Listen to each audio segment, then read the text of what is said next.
ইফতার করার সময় খাবার টেবিলে তাকিয়ে দেখলাম কোথাও বেলের শরবত নেই। আমি তখন আমার স্ত্রী শ্রাবণীকে ডেকে বললাম, আজকে শুধু লেবুর শরবত কেন, বেলের শরবত কোথায়? তখন সে মাথা নিচু করে উত্তরে বলল, আজকে বেলের শরবতটা বানানোর সময় পাইনি। কথাটা শোনার সাথে সাথে আমার মেজাজটাই খারাপ হয়ে গেল। শ্রাবণীকে তখন ধমক দিয়ে বললাম, তুমি কোন রাষ্ট্র পরিচালনা করো, বেলের শরবত বানানোর সময়টা পাও না? সারাদিন রোজা রেখেছে, একটু শান্তি করে বেলের শরবত খাবো, সেটাও আবার কপালে নেই। শ্রাবণী তখন আর কোনো কথা না বলে চুপচাপ দাঁড়িয়ে রইল। এই মেয়েটাকে নিয়ে একটাই সমস্যা, সে কোনো কাজই সম্পূর্ণ ভাবে করতে পারে না। দুপুরের দিকে শ্রাবণীকে বললাম, ফ্রিজে মুরগির মাংস আছে? ও বলল হ্যাঁ আছে। তারপর আমি ওকে বললাম, আজকে একটা কাজ করো, মুরগির মাংস দিয়ে ইফতারিতে চপ বানিও। আমার কথাটা শুনে শ্রাবণী আমার মুখের দিকে হা করে তাকিয়ে রইল। আমি তখন কিছুটা ধমকের সুরে তাকে বললাম, এভাবে বোকার মতো আমার মুখের দিকে হা করে তাকিয়ে আসো কেন? শ্রাবণী তখন বলল, মুরগির মাংস দিয়ে আবার কিভাবে চপ বানায় এটা তো আমি জানি না। এমনিতেই রোজা রেখেছি, তার মধ্যে আবার মধ্য দুপুর মাথাটা এমনিই খারাপ, তার উপর আবার শ্রাবণীর মুখে এমন কথা শুনে মাথাটা আরো খারাপ হয়ে গেল। আমি তখন রাগী চক্ষু নিয়ে ওর দিকে তাকিয়ে বললাম, তোমার মা তোমাকে কোনো কিছু শিখিয়ে বড় করেনি,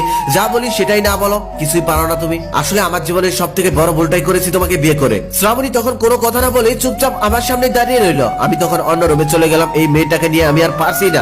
এই মেয়েটাকে আজকাল দেখলে আমার বিরক্ত লাগে, ওকে আমার সহ্যই হচ্ছে না। সেহরির সময় ভাতে হাত দিয়ে দেখি ভাত ঠান্ডা। আমি কিছু না বলে শুধুমাত্র শ্রাবণীর মুখের দিকে তাকালাম। অমনি সে আমার রাগান্বিত চেহারা দেখে মাথা নিচু করে ভয়ে ভয়ে বলতে লাগলো, আজ উঠতে একটু দেরি হয়ে গেছে, এখন গরম ভাত রান্না করলে আজান দিয়ে দিবে, তাই একটু আজকে কষ্ট করে ঠান্ডা ভাতটা খেয়ে নাও, কালকের থেকে এমন ভুল আর কখনোই হবে না। শ্রাবণীর কথা শুনে রাত করে ওকে আর আমি কিছু বললাম না, শুধুমাত্র ভাতের প্লেটটা আসার মেরে ডাইনিং টেবিল থেকে রুমে চলে গেলাম। তারপরের দিন আমার বন্ধু খালিদ ওর বাসায় আমাকে ইফতারের দাওয়াত করেছে। বাসা খুব কাছে হয়, আমি একটু আগে ওর বাসায় চলে গেলাম। কলিং বেল বাজাতে আমার বন্ধু খালিদ দরজা খুললো। তবে ওর অবস্থা দেখে আমি অবাক, কারণ ওর পুরো শরীরে আটা ময়দা লেগে আছে। আমি তখন অবাক হয়ে তাকে বললাম, কিরে তোর এরকম অবস্থা কেন? খালিদ তখন একটু মুচকি এসে আমাকে বলল, তোর ভাবিকে ইফতার বানানোর কাজে সাহায্য করছিলাম। আমি তখন খালিদকে বললাম, তুই আবার রোজা রেখে রান্না বান্নাও করিস? খালিদ তখন অবাক দৃষ্টিতে আমার দিকে তাকিয়ে রইল আর বলল, তুই গাদা নাকি, শুধু কি আমি একাই রোজা থাকি? তোর ভাবিও তো রোজা রেখেছে। আমাদের যেদিন অফিস ছুটি থাকে সেদিন আমরা সারাদিন শুয়ে বসে থাকি, একটু খেয়াল করে দেখতো মেয়েদের কোনো ছুটি আছে কিনা। ও রোজা রেখে ঘর পরিষ্কার করে, কাপড় ধোয়, রান্না করে, থালি বাসন পরিষ্কার করে, বাচ্চা সামলায়।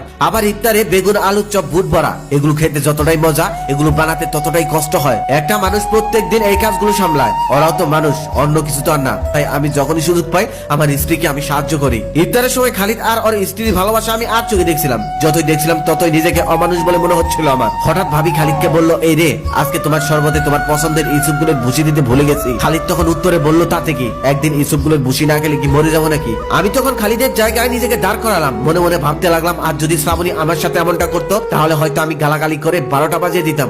অথচ একদিন বেলের শরবত না খেলে কিছুই হবে না। আমি সবসময় শুধু আমারটাই ভেবেছি, অথচ আমার পাশের মানুষটা যে রোজা রাখে, সে সারাদিন কত কাজ করে, এটা কখনো আমার চোখেই পড়েনি। সেহরির সময় শ্রাবণীকে ডাক দিতেও লাভ দিয়ে